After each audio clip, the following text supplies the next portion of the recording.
Aku rasa ramai lagi yang tak tahu pasal kedai ni. Katanya kedai ni kalau kat M-Kok Mall ni, buat apa lagi? Mesti dah nak tengok barang vintage. Katanya kedai ni syurga untuk geng-geng kolektor. Atau ada apa kat dalam? Let's go. Dekat sini ada banyak barang-barang vintage tau korang. Daripada pinggan mangkuk, cawan, koleksi miniature, batang pancing ni pun ada. Handbag, mestilah ada kan? Tapi sebenarnya koleksi jam vintage dengan kamera yang Monoloop jual ni lah yang buat aku paling tertarik nak pergi kedai dia. Korang tengoklah. Aku ni tak adalah terpaling fotografer, terpaling videografer. Tapi aku minat jugalah barang-barang lama macam ni. Korang tengoklah. Ni video kamera zaman bila pun aku tak sure. Tapi memang nice lah. Jom kita cuba sikit. Perkembangan kerjanya.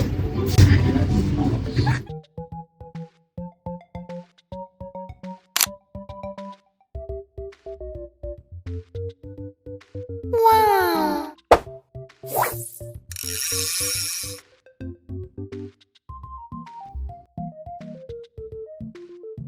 Dekat kedai ni, diorang ada juga jual barang-barang yang biasa korang jumpa dekat kedai bandar yang lain tu.